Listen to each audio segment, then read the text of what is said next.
I apologize for taking so long to get over here. It seems like getting across campus this morning took longer than normal. So, are there any questions before we start? I'll try to talk extra fast this morning to keep on schedule. I'd like to spend most of the day talking about high gain single stage op amps. Here's some notes relating to chapter 6 or lecture 6. I made some comments that we can think of the current, signal current as it gets steered to the load being doubled with the current mirror on top here. And I feel a little bit guilty because I don't know if I give it an intuitive enough feel for what's going on or not. So I'm going to just spend a little bit of time talking about that because the intuitive understanding what goes on is really important for designing a circuit. So really what's happening here is this is a high output impedance device. So the current that's coming in here, if you look at the model of this quarter circuit, the current here is dominantly GM times VD over 2. And that current is dominantly what goes to the P channel mirror on top. Keep in mind there's an output impedance here, there's an output impedance here, so all that current doesn't quite get into the current mirror. Most of it gets into the current mirror. So when I say that the current gets steered to the right side through the current mirror, you lose a little bit because of the output impedance of the devices. Okay? So we have a current here of GM of this device times VD over 2. That's the dominant current that comes in here. That gets mirrored over. Likewise, this current is flowing here. This current here is dominantly minus GM of this device times VD over 2. But it's not quite the same because you lose a little bit of current through the output impedance of this device. Okay? And I didn't point out the fact that you lose a little bit of that current on both the left and the right side. That was why that homework problem on the first homework assignment, problem number 5 or whatever it was, when you tried to analyze the circuit, was pretty tedious. So I went ahead and analyzed this circuit. I reposted it on the slides if you want to see it. So here's the circuit here. And I've now not neglected the output impedances of these devices here. And I get some currents at this node and this node. And I've done this in the generic sense, not with a MOS transistor, but with a 2-port model for the quarter circuit and the counterpart circuit. And if I do it, I get this expression here. And if I look at this expression here, I see a GM2 times some conductances. And here I see a GM times GM. GM squareds are much bigger than GM times conductances. So I can neglect this term here. Likewise, in the denominator here, I see a GM3 plus some conductances. I can neglect these here as well. If I neglect these conductances here and I neglect this term here, then I've got a GM term here, and I've got 2 GM squareds here in the top. Okay? And one of the GMs will cancel then. You have a GM and GM squared, and we're left with the GM in the numerator. And of course, in the denominator, since this canceled out, we're just left with this term. So the approximate analysis I gave with saying that the voltage gain doubled was based on this equation here. Notice that before we put the current mirror connection on top, we had a 1/2 in front of this. Does that make sense? Okay, so what have I done now? I've tried to mathematically support the statements I made earlier. Something else that I stated earlier that I kind of glossed over slightly. I said this voltage is still at an AC ground if you do a differential excitation. It's not quite true either. The left circuit and the right circuit aren't quite symmetric. If the left circuit and the right circuit are symmetric, and you have differential excitation, this will be at an AC ground. but you can show there's a slight asymmetry in these two circuits. But that asymmetry is very small, and it has a very negligible effect on the performance of the circuit. So two things weren't quite true. The current doesn't, all the signal current doesn't get mirrored over, just most of it does. Maybe 99% of it does. And this is not quite an AC ground, it's very close to an AC ground. If we make those two assumptions, we dramatically simplify the analysis. If we don't make those assumptions, you're back to that homework problem on chapter 1, on assignment 1. Does that make sense? Yes? So that loss of symmetry is due to the output impedances of the quarter circuits, right? Because losing a little. So these two are completely symmetric yet. But if I look at what's set on top of here, there's two things in series. The thing that's in series here is a GM, and here you see that you have a GM plus a G out looking up here. Here you just have a G out.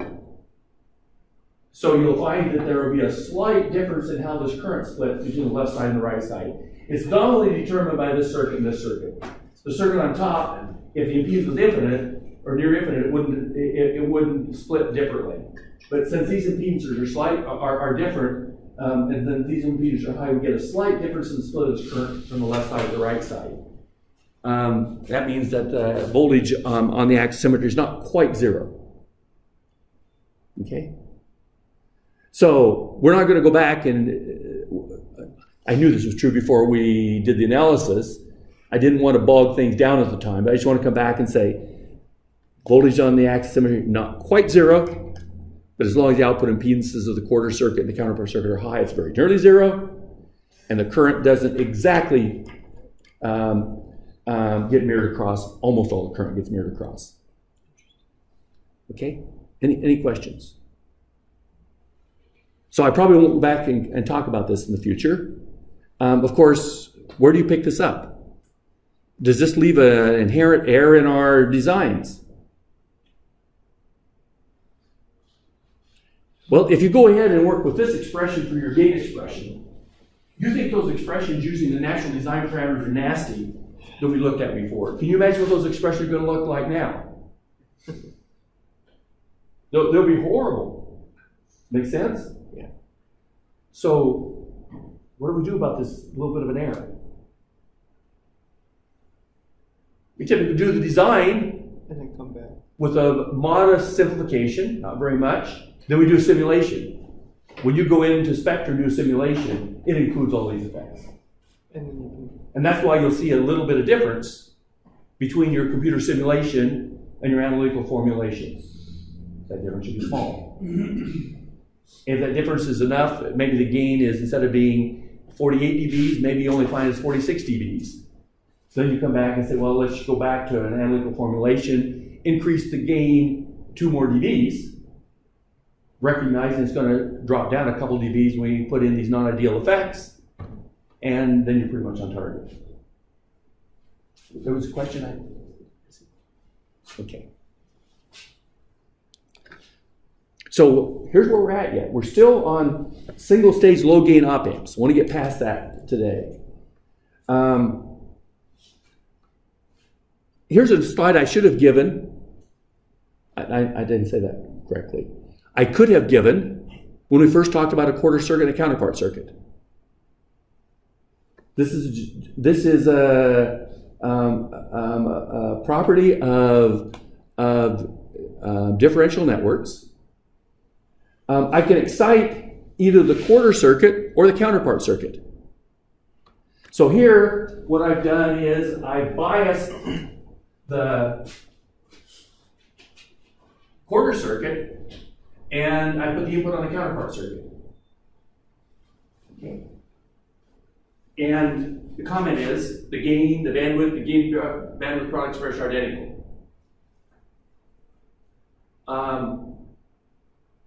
And this applies irrespective of what type of quarter circuit is used. Well, really, this is no surprise. Because I could have called this the quarter circuit in the first place. And this is now the counterpart circuit. Just flip it around, and I've got the same thing I had before.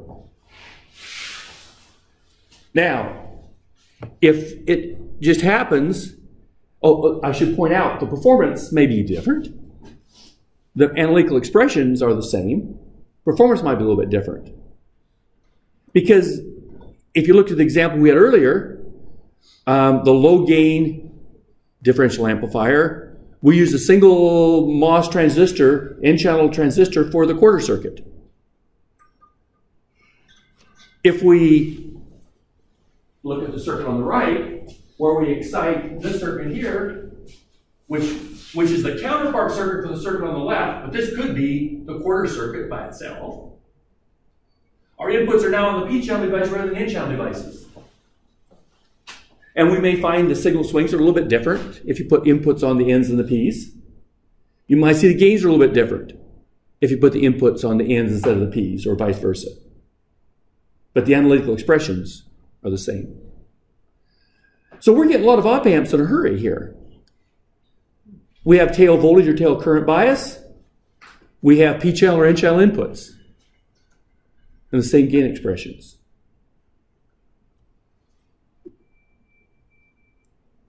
Which ones are used? They're both widely used. We'll talk a little bit later about whether you choose to use an N-channel or a P-channel input stage. Depends on your application whether you're better off with an N-channel or a P-channel input stage. One issue is going to crop up, of course, is we get to two-stage amplifiers. You're going to find that if you use N-channel inputs on the first stage, it's more practical to go to P-channel inputs on the next stage. And if you use P-channel inputs on the first stage, it's more practical to N-channel inputs on the second stage.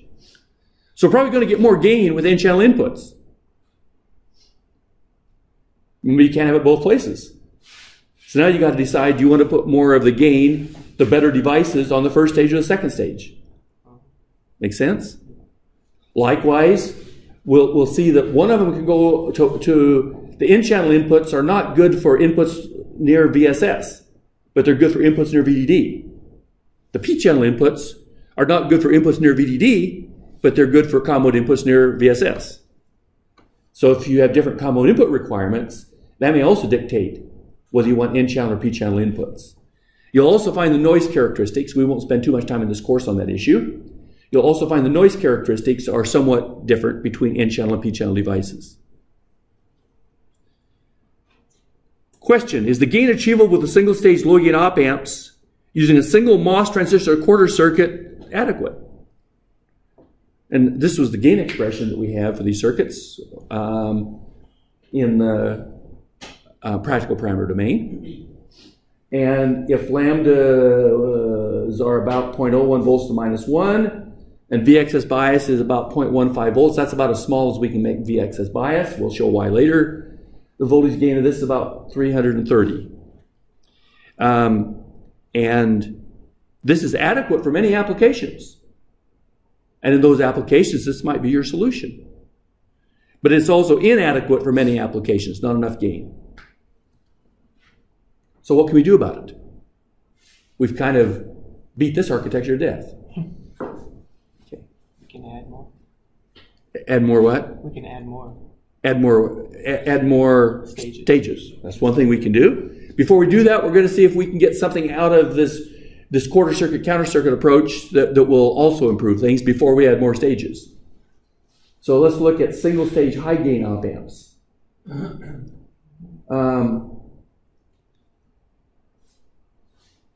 This is a summary of what we showed before, and that is if you have a quarter circuit, no matter what you use for the quarter circuit, the gain, the singulated gain, was equal to minus GM1, GM1 of the quarter circuit, divided by 2 times G1 plus G2. And then we looked at using a MOS transistor for the quarter circuit, and some value for GM came out of that, and some value for G out came out of that. So that's the key expression for the gain then. So we can ask the question, are there other quarter circuits that we could use that could either increase GM1 or decrease G1 and G2, or both? If I could increase GM1 and leave these alone, my gain would go up. If I could decrease these and leave this alone, the gain would go up. Or if I could simultaneously increase this and decrease this, the gain would go up a little bit more.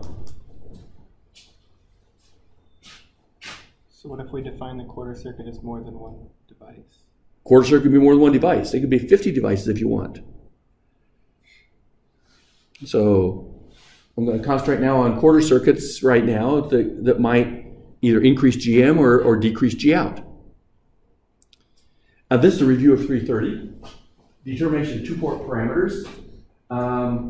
We looked at the open circuit, short circuit method for determining the amplifier parameters in 330.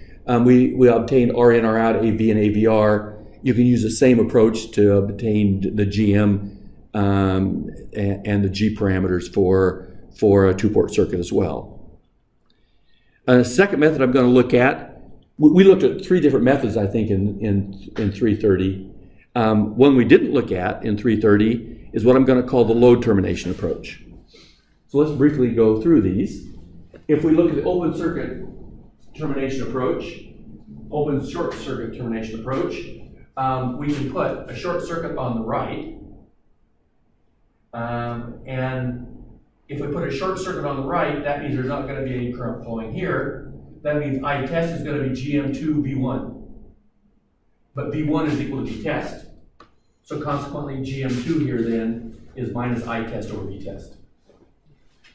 And I can put V test on this side and a short circuit on this side, and I'll get G out too. Okay. And of course, by symmetry, I can do the opposite effect and get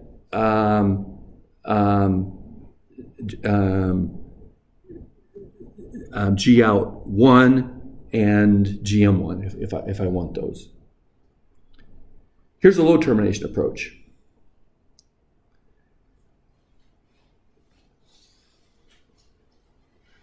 If I put a load on this circuit and this two-port network has no energy storage elements, what is the order of this system? First order. Number of energy storage elements determine the order of the system. Okay. So I'm going to put a capacitor on the output. It happens naturally anyway. So the transfer function is going to be first order, and you can show it's going to be a low pass. So I can, if it's first order, the only energy storage element is going to have to be multiplying S. So I can write it in the form where I make the coefficient of this term here 1. I can always divide through, if I get the transfer function that's not 1, and put it in this form where this coefficient is 1. So transfer function of a general two-port, where there's no energy storage elements on the inside, is going to be in the form A0 over SCL plus B0, where CL is the load I put on this network. Now put a two-port model in, general two-port model of the device, and I can sum currents at this node, and if I sum currents at this node, I get this expression here, and from that I get the gain. And the gain of this circuit is minus GM2 over SCL plus G out 2. Well, if this is the gain of this circuit, I've calculated it. And I know that if I put any load on the circuit, I'm going to get something of this form. I can conclude then that what? Whatever sits here has to be GM2. And whatever sits here has to be G out 2. Is that clear? Okay.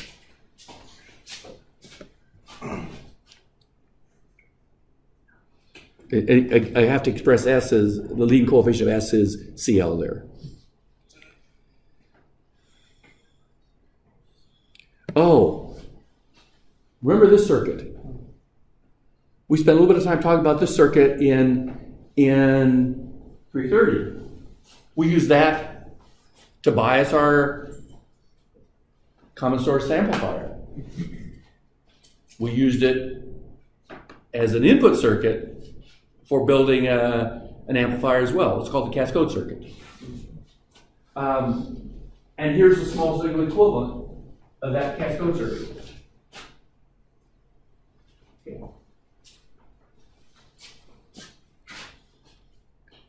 So we analyzed it in 330. I'm going to do it again. So I put a small signal model for the two devices. And I sum current to this node, and sum current to this node. I get these two equations. And of course, V2 is equal to this voltage Vx, it's equal to minus Vx, and V1 is equal to Vn. So I can eliminate V1 and V2 pretty easily, put them back in here. Then I have two equations, and then I can eliminate Vx. And it's nothing like that problem that we had on the first homework assignment for analyzing the whole op amp. We did this analysis basically in 330. And if I solve that circuit, I find that V out over Vn is expressible in this form here. Came from 330. And then if I assume that G out is small compared to Gm, I can neglect this, and I can make these two terms here, and I get this expression here.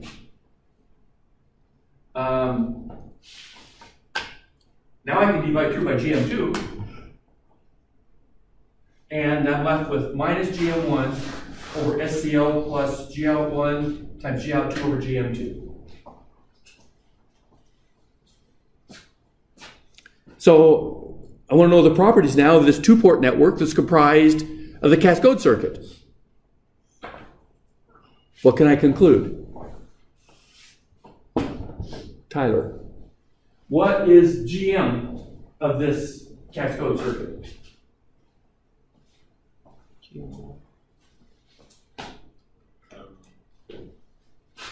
GM1. That's not a good, yeah, you're right. Go back here. In terms of that expression, yes. If we have it in this form, then the Gm of that circuit has to be whatever is in the numerator here, and the G out of that circuit has to be whatever sits here in the denominator. Okay.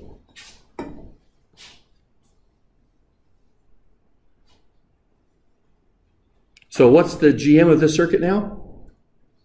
It's GM1. Because the A0 sits here. That's where the GM is. So GM for the circuit, GM, use that circuit as a quarter circuit, is equal to GM1. The GM of that first transistor M1. And what's G out? Or G we called it. G. G out 1 times G out 2 over GM2. So this comes from the second transistor. Yeah. Yes? If you're neglecting the output conductance because of how small it is, how come you don't neglect the second term in the denominator here? Oh, good. That's a good question. This term here is not frequency dependent. This one is. So if I added these together, I still could make a neglection because CL has different units than GM does. Okay, so if you go back here and look what we neglected, GM and GOS have the same units. So I can neglect these relative to GM. But the units of this expression, of this term here, are different than the units of this term here. Okay. Does that answer your question? Well, then the gain is somehow not volts over volts. It is volts over volts. This whole expression, if you put it in J omega, Oh, okay. this has units conductance squared, this has units conductance squared. I like the question. One thing you always want to do when you're doing analysis is quickly check your units. Are we unit consistent? So often when I make mistakes, I find them because I look at an expression that's not unit consistent. Okay, so we got GM equivalent for this, and we got G out equivalent for this. So now I can compare this quarter circuit with this quarter circuit? How do the GMs compare? They're the same. At least in the small signal parameter domain, they're the same. How about the output conductances? It's much smaller. It looks like this one's smaller because G out should be much less than GM. Looks like this conductance here is a lot smaller. Is that good or bad? It's what? Good. It's good. Less current. We lose less current. Because we said the way to increase the gain was to either decrease the conductance or increase the GM. So this cascode configuration didn't do anything, well, it did, at least in the small signal parameter domain, it does not appear to have affected the GM. Didn't make it bigger, but it doesn't appear to have made it smaller. But the G out appears to have gotten much smaller. So we got an idea that might have something worth looking at here. But you've got to be careful for drawing a conclusion. So this is a cascode amplifier. The output conductance appears to have been decreased. The GM appears to be the same. So the gain of this amplifier is GM1 over G out 1 times GM2 over G out 2. And the gain bandwidth product is GM1 over CL. It's the same as it was before. Output impedance went up. The gain went up, so the gain bandwidth product didn't change. What? The bandwidth went down, excuse me. The gain went up, the bandwidth went down, the gain bandwidth product didn't change. That's not too bad either. So we didn't lose anything on gain bandwidth, it appears. We may not have gained anything, but at least we didn't lose anything. But we got to be careful on drawing conclusions in the small signal parameter domain about whether we really have the same GMs and then whether we really have the same or smaller output conductance. So how do we want to compare these? Probably have to go back to... What did you do, Jay? I didn't touch it, I swear. It's plugged in. Oh, we're back.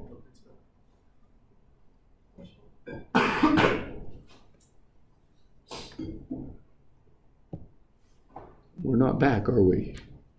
Yeah, you just gotta set up those two screens. Try dragging your mouse over that screen. Oh. Now what do I do? Just go click on PowerPoint.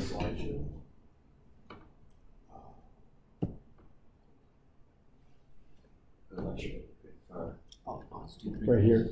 So that's 3:30. If you go all the way to the 3:30. right, is the one that we're in progress. Right. That one. Oh, clear over here? Yeah. I believe Thank so. you. I believe so. That's the presenter view.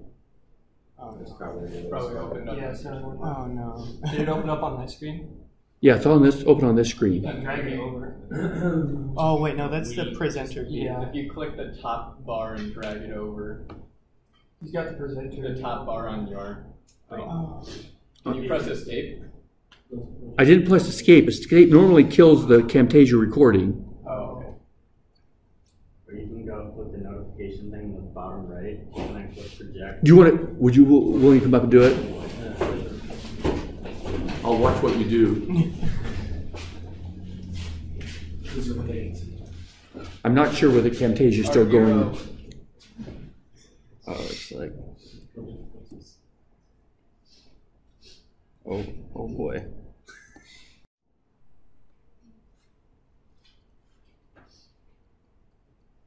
We can just read the lecture. Oh yeah, why not? Just talk twice as fast, and I'll still get done on time, right?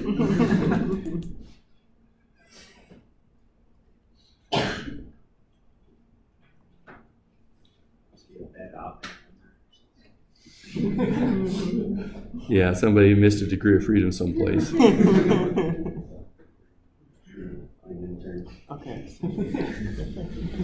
So let's go back to practical parameter domain now.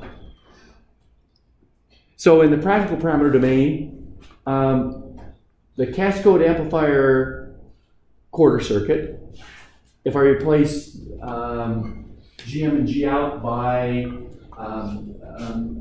parameters in the practical parameter domain, I get this expression for AV0, and I get this expression for GB. Okay, I just put in GM is equal to 2IQ or VXS bias, and I get these expressions. And for a single transistor circuit, this is what the gains look like. Can we draw any conclusions now? So now we have another bias term, excess bias that's controlling our gain. Right. So if you look at, let's first of all be sure that we compare them at the same power level. Yeah. It wouldn't make sense to compare the two circuits at entirely different power levels, would it? Yeah.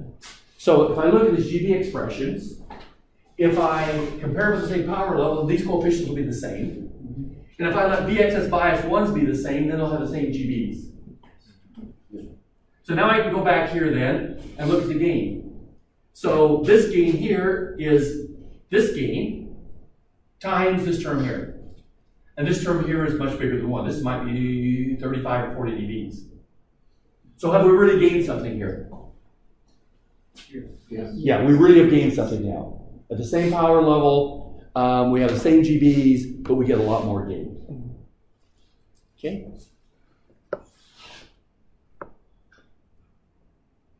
No improvement in GB, but no deterioration either. So let's use this now as a quarter circuit. We're going to build an op-amp. Now, can you imagine analyzing this circuit, this op-amp we're going to build, following the approach we did in the first homework assignment? Believe me, things don't get easier by adding 4 more transistors in there. So here's the counterpart circuit. And if we put the quarter circuit and the counterpart circuit together, we get the whole circuit. And this is our amplifier. You go to your textbook, and this was one of those that appeared. Okay? Did it appear here? Yeah. Yeah, it looks kind of crazy, doesn't it? No, we had a reason for it. We had a reason for it. Yeah. We systematically we had a goal in mind, and we synthesized a circuit, this circuit, that has characteristics that we will expect to have a much higher gain than we had for the previous circuit. We still need a common feedback circuit. We'll talk about that in a bit. We can either have single-input or differential outputs. I'm only showing a single-input output, because that's true for any of these op-amps we create with the quarter circuit approach. We can also connect the counterpart circuit as a current mirror. We'll talk about that in a minute, to eliminate the need for the common feedback circuit. So, you ever remember this analysis? We did this on the second lecture. This is a generic analysis for the fully differential amplifier based upon knowing characteristics of the quarter circuit. And so we don't have to rederive these equations. We've already derived these equations. And there's no assumptions here. We assume symmetry here, so VSS is we have a zero voltage on the axis symmetry here, and so forth. So there's no approximations here. And of course, we saw that factor of 4 reduction in the single-input gain when we went to the fully differential amplifier from that of the quarter circuit. So what do we need to write down the characteristic of the structure? It looks like I need GM. I need G1 and G3. GM is GM. I put a subscript on here to indicate which device it is. I need GM of this device, and I need G of this device, and I need G of this device. And if I do that, I'm done. Okay. So what's G out? G out of the quarter circuit. This is the quarter circuit. Okay. Can we write it down? G out of the quarter circuit. G out of M1. Which we call G1. Is what now? So G out of the quarter circuit is G out of M1. G out 1. Times the ratio of G out 2 over GM2. And I use number 3, GO3 over GM3. And G out of the counterpart circuit, which we call G2, is equal to what?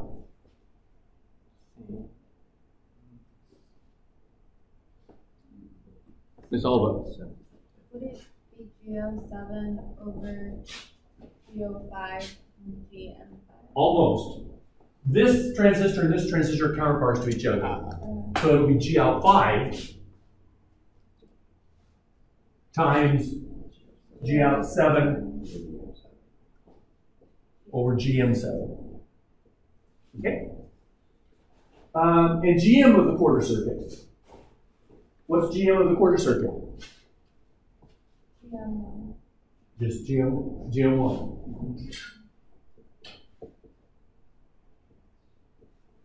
So we're done. All we have to do is go plug them back in that expression. And here's what the DC gain is.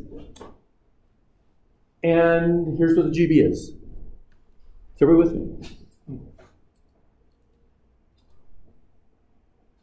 Okay. This circuit is also widely used. It has a special name. It's called the telescopic cascode op amp.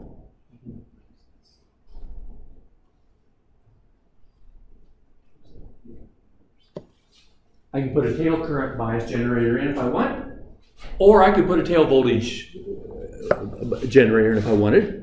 Does it carry the same consequences? Exactly the same consequences. Same differential gain expressions, different common mode gain expressions.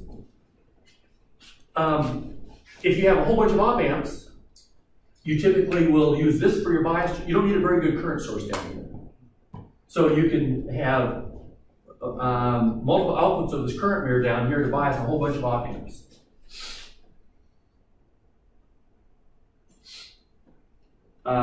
So that means that this and this are common for a general whole bunch of amplifiers. IB is often generated from a reference current generator. As I pointed out, we can put a tail voltage bias in here if we so choose.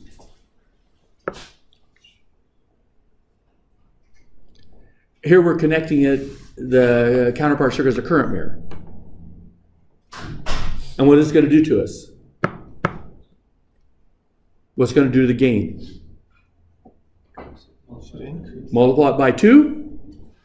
Eliminate the need for a common mode feedback circuit. And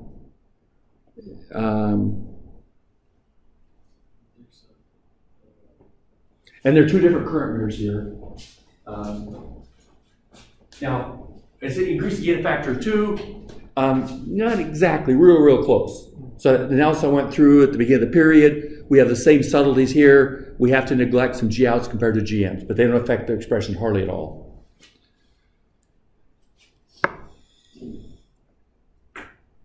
Here's the differential output of that structure, also widely used. Now, there is a little bit of a penalty you pay here. We don't pay any power penalty.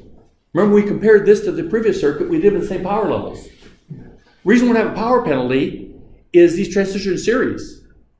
So the current that goes out of VDD that would normally go through M1 and M5, that same current goes through M1 and M3, so there's no more power that's required for the circuit. But if I look at the voltage drop from here to ground, I've got a voltage drop from drain to source here, a voltage drop from drain to source here, one from here to here, one from here to here, and one from here to here. There's 5 VD-stat drops that are there. Remember, VDS has to be bigger than VGS minus VT. So we've got 2 more VD-stat drops between VDD and VSS. What's this going to do to us? Our signal swing will drop down a little bit. If you're in a plus and minus 5 volt process, you might lose 100 millivolts of signal swing or 150 millivolts signal, not a big deal. If you're down in a 2 volt process, your signal swing starts to become a little bit of concern. If you try to go down into a digital process and operate your op amps with a 1 volt supply, then you may or may not be able to tolerate the reduction in signal swing. Ah! But if this is used as the first stage of a two-stage op-amp later, you may not need much signal swing. So you might still be able to use this in a low voltage process for the first stage. Maybe it's only the second stage you have to worry about the signal swing on. Does that make sense? We'll get back to that later. So this basically, the biggest drawback of this, the area is a non-issue. Almost always when you're doing analog circuit design, if you get any improvement in performance, whatever area is required is almost always justifiable. That's not, okay?